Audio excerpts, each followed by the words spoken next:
What's up guys and welcome. You're watching Fitness.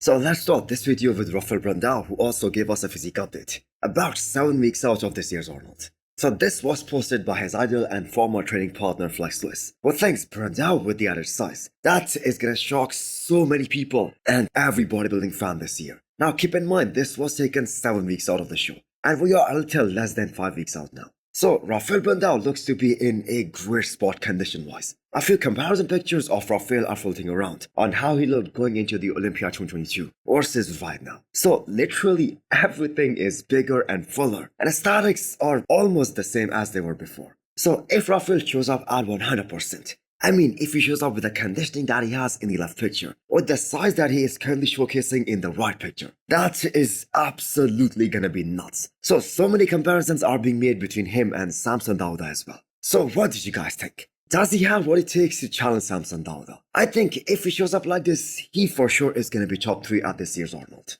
His shape is as beautiful as the winning champion Samson. And this is a rematch we are so excited about, because these guys were so close in 2021. And now that Rafael Brandao has taken 1 year off, and that was to add the necessary size and thickness in certain areas. So now there is every reason to believe that Rafael is going to be one of the most dangerous guy in the men's open bodybuilding in 2024. Some other comparisons are also being made between him and Hudson.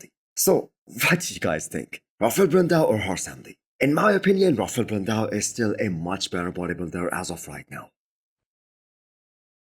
The most recent update of James Hollingshead indicated one thing. He desperately needed those burgers and ice cream to fill up his frame and see how the body responds, and that is what he got. He looked really flat in his last few updates. So he's getting grainy at 5 weeks out, that is for sure. But he's also looking a little downsized. But that really isn't bothering him, because this is probably the flattest we're gonna see him before this year's Arnold. And as long as he brings the conditioning and he peaks right, he's pretty satisfied with himself. So we saw James at his biggest during this past off-season. He was guest posing in a superb shape at above 300 pounds actually. And in the past he has stated that for him to be overly impressive, for him to really shine on stage, for him to stand out in a lineup, he cannot afford to lose a lot of size and fullness. So it seems like there's a change in the mindset, and all they care about is bringing the conditioning. And I have to say that is a good bet for sure, because he is in for the Arnold Classic UK as well, which will give him more time to fill up, to bring a much more rounder and fuller look just a week later. Ruel Mosara aka Neckzilla most probably won't make it to the US, so he won't be competing at this upcoming Arnold Classic Ohio. But he will have no problem making it to the Arnold Classic UK, which is just a week later. And that is why he is looking pretty damn good at 7 weeks out of the show. So much talk about him not having a good shape, not having good aesthetics. But the thing is, he brings that freak factor, and sometimes that is all what the judges want to see, especially when it's about open bodybuilding. And that is just enough to get noticed by the judges. So did Marcus Ruel really have a great shape or symmetry? He was just as freaky as they come, and he went on to place as high as top 5 at the Olympia level. So he had just one chance of witnessing Ruel get compared with the veterans like Nathan D'Isha. And we have to keep in mind that Nathan D'Isha was the most experienced guy in that lineup. So not only was he able to beat Nathan D'Isha, but he was also able to place top 3 at his pro debut. So his next competition will clear a lot of doubts about him.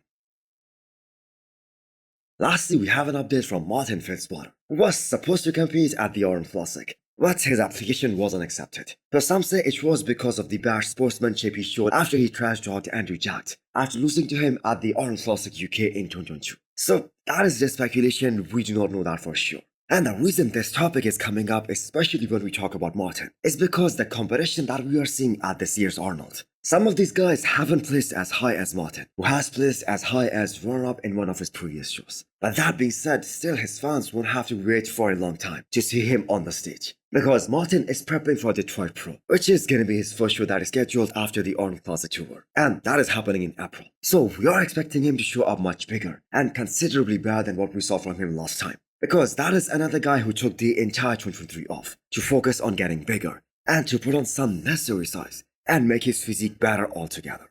So let's see how well he does in 2024. And hit the thumbs up button if you liked the video, and smash the subscribe button if you wanna come back for more. Thanks for watching.